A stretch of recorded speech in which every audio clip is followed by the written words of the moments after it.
All right, we're gonna watch the this one here, and then we're gonna start playing the game.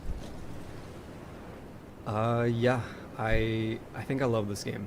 Elden Ring is a masterpiece. There's just no other word for it. Even a 10 out of 10 doesn't feel like it does this game justice. As Jesus. someone who was incredibly excited leading up to its release, this game has somehow surpassed all of my expectations. I have not been this thoroughly engrossed in a game in years. Not only are the environments There's jaw-droppingly the beautiful, sword. not only does it have some of the best combat and level design From Software has ever created, it also packages all of that in an impossibly large world. I'm sitting here with over 60 hours in the game, and the end is still not in sight. If I had to guess, I'm probably at least 75%, maybe 80% of the way through. However, you never know with FromSoft. Also, keep in mind, I personally have a lot of experience with the genre, and if you're familiar with me at all, you'll know that I'm pretty good at these games. I'm saying that not to Bro, brag. they literally fucking have so many dogs in this game. They buff the dogs in Elden Ring so much.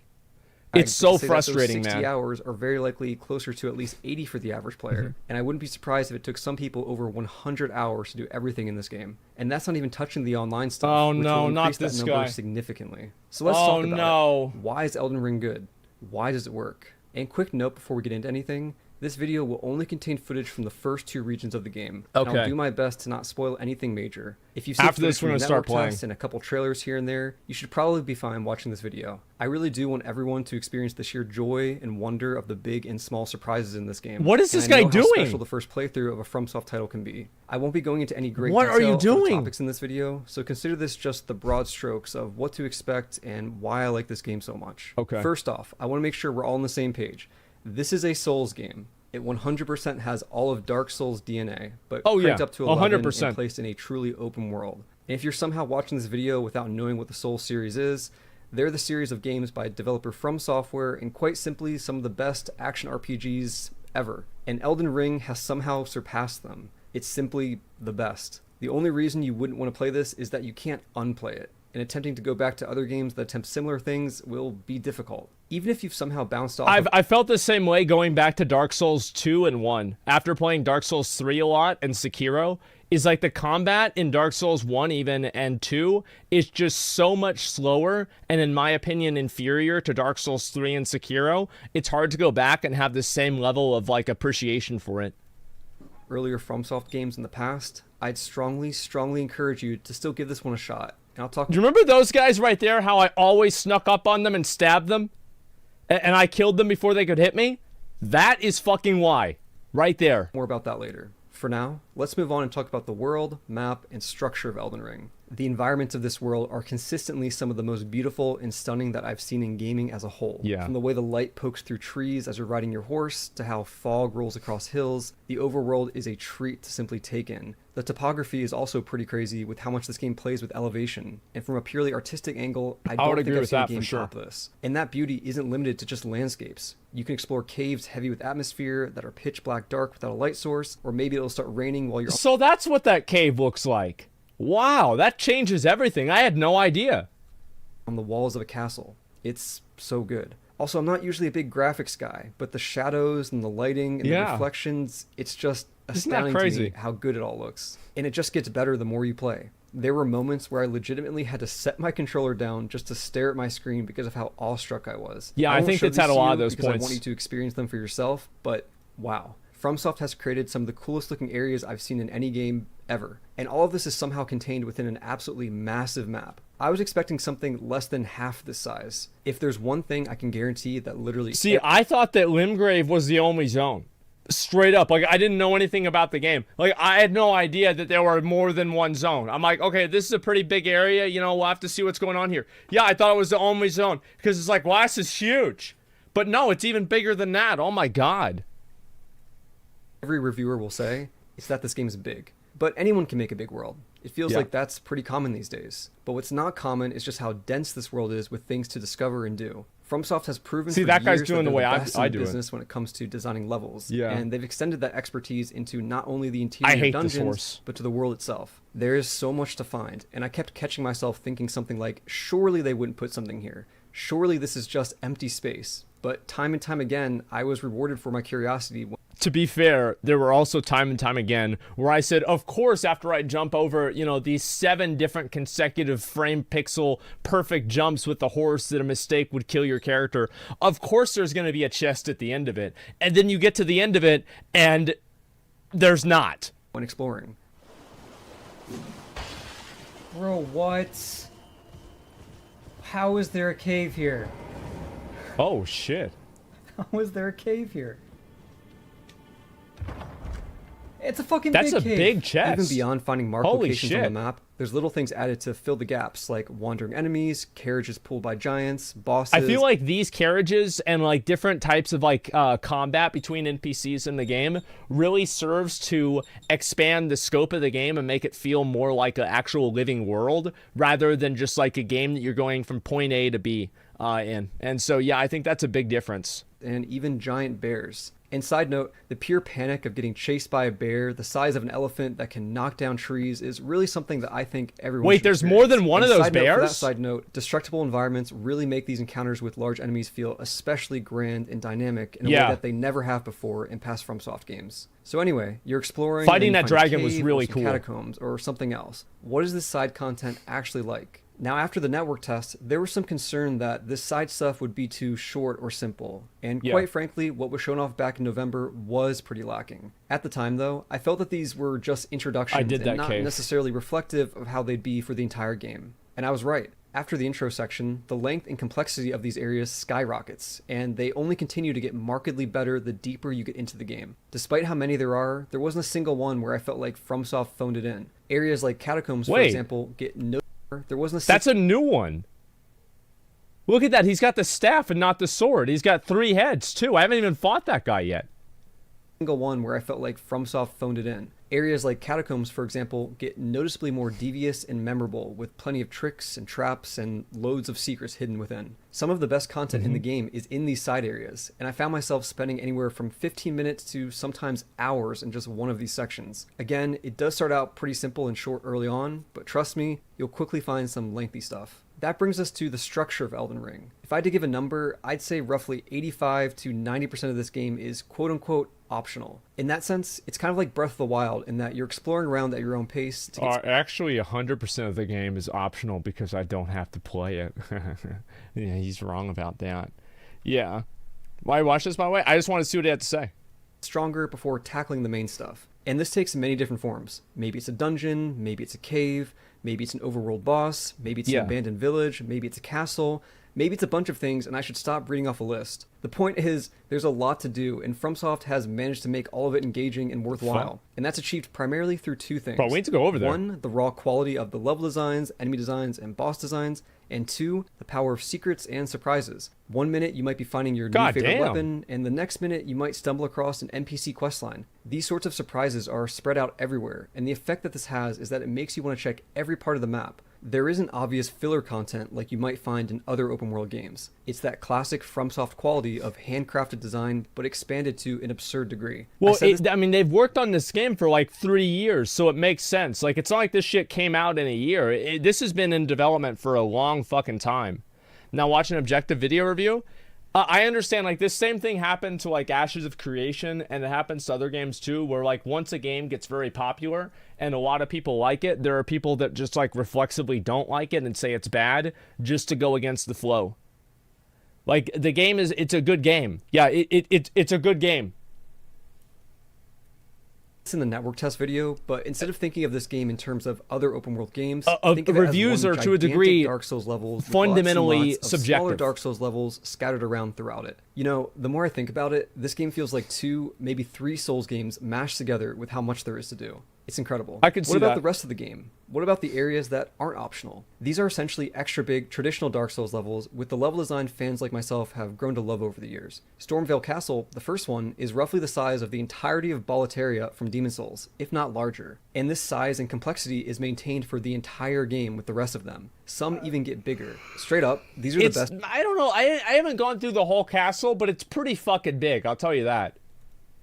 Levels FromSoft has ever created. They're so large and intricate and expertly crafted with fun encounters. There's also an impressive level of verticality in all of them, and the way they're all woven together is nothing short of a masterclass. Part of this is achieved through the new jumping mechanic. going from rooftop to rooftop. It's exactly and scaling what I large did. structures Yes. has never been better. If the game was just these legacy dungeons and nothing else, it would not only still be Game of the Year, but I think it might also be longer than Demon's Souls. There's this attention to detail in not only every environment, but the enemies themselves. This has always been a thing in FromSoft games, but it's truly been raised to the next level here. Now I know what you're thinking. You're thinking, hey man, that all sounds pretty great, open worlds are cool, attention to detail, blah blah blah, Yeah. but I think I'm gonna miss having a hub area. And you know, that's You have fair. a hub area. Not having that is a real bummer. So it's a good thing Yeah, they added one. Yeah. Because of course they did. This is the ultimate FromSoft game. Yeah, there we go. Why wouldn't it have a hub area? I don't want to spend too much time on this due to spoilers, but just know that this area is cool and it's filled with plenty of interesting people to speak to. And let me just say, there's this passion that shines through every facet of Elden Ring. So much care and love was put into this. They didn't have to go this hard.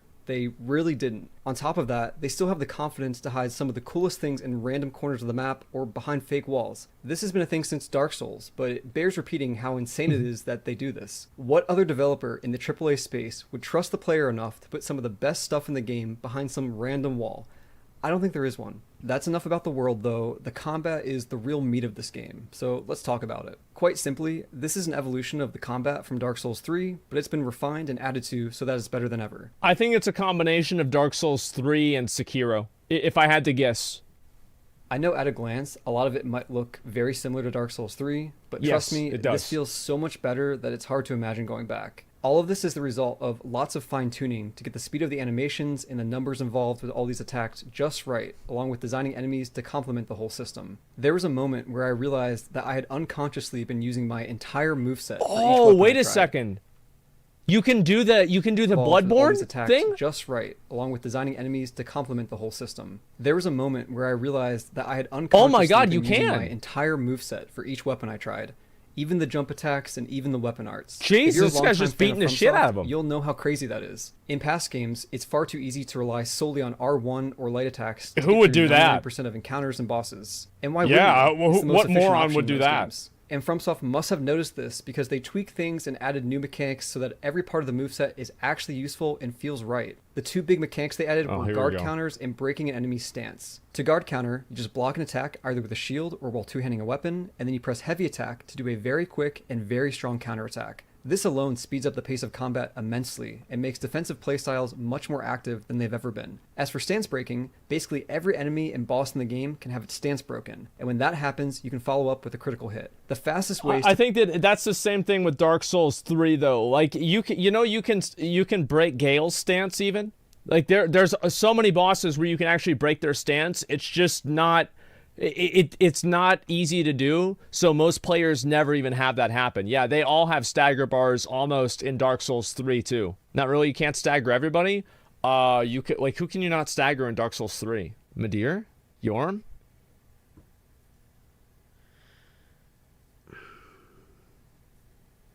Yes, you can. Yes, you can.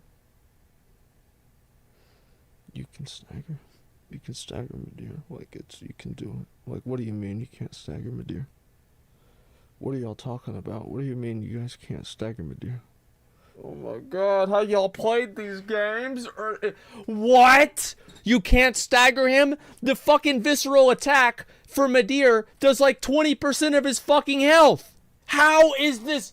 You guys, have you played it? Champion Gundyr? Yes, you can. Oh my God. You can stagger him. It's not even hard. You always stagger Midir. Midir, if you do the fight naturally and you hit his head, you will stagger him at about 1/3 of his health left. Somewhere around there. Oh my God. Shut up and listen, because you only use light and heavy attacks. Chat wants to see you use weapon art. I am using my weapon art. What do you mean?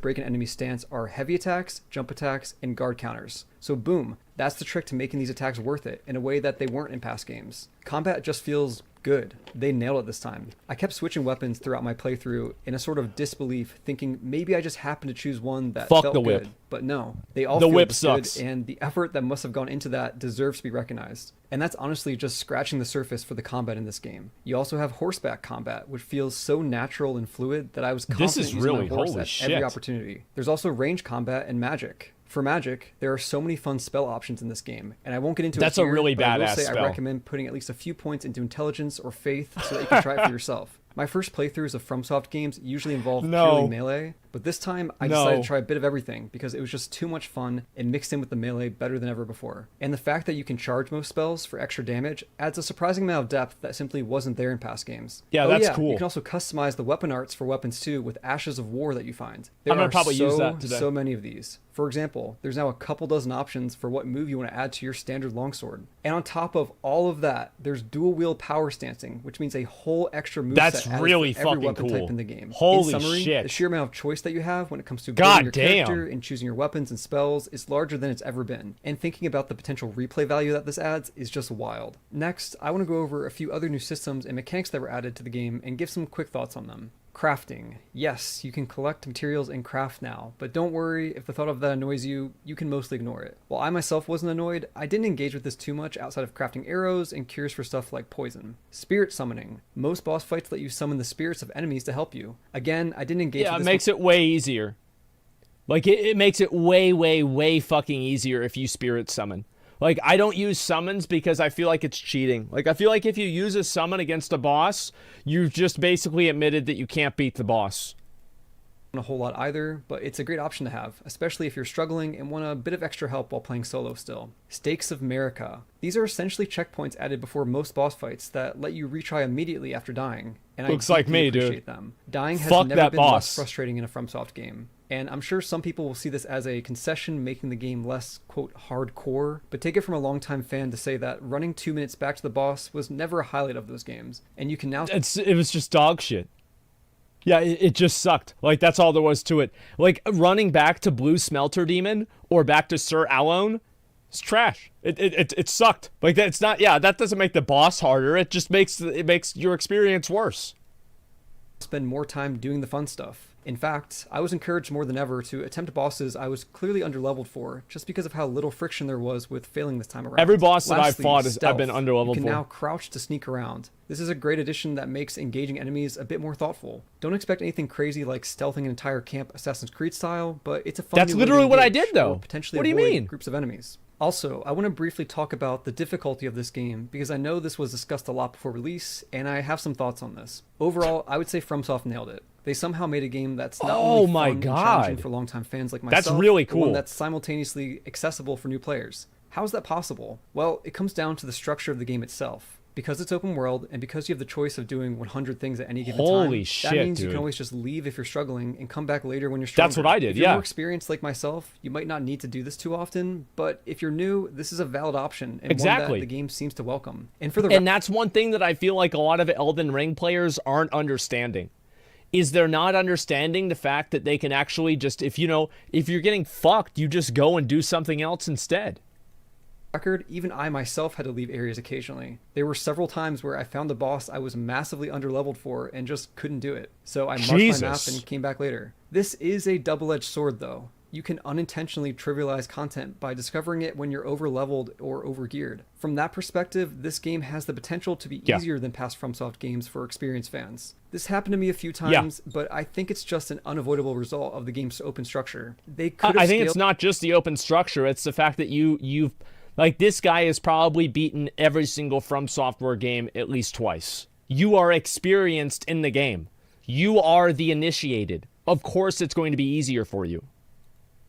certain areas and enemies to some extent, but I think that would have been the wrong call, as that almost never feels good. I'm looking Yeah. at you, Elder Scrolls. Whenever I noticed that I was overleveled, I made the conscious choice to equip a lower level weapon and use it as an opportunity to experiment with different playstyles. Ultimately, it's up to you though, because there still is a lot of joy in steamrolling enemies, as it reflects how much your character has grown. I want to be real clear. It does a though. lot of This is still a damage. hard game, and I lost count of how many times I died, especially in the dungeons. So don't Holy take all this as me shit. saying the game is easy, because it's not. The movesets and designs of the enemies and bosses are seriously the best they've ever been, and you'll regularly be pushed to your limit. I know there are people who watch my stuff and have never touched a FromSoft game, and I know this because they'll say so in the comments. If you're one of those people, I'm now speaking directly to you. First of all, fucking kick the regardless dog. of your mechanical gaming abilities, I promise you can beat these games, and that's never been more Yes. true than here in Elden Ring. True. I know the reputation that these games have, and I know some people are scared off because of it. It's just bullshit, guys. Just try it out, play it out, and don't Yeah, this is, I think, Elden Ring.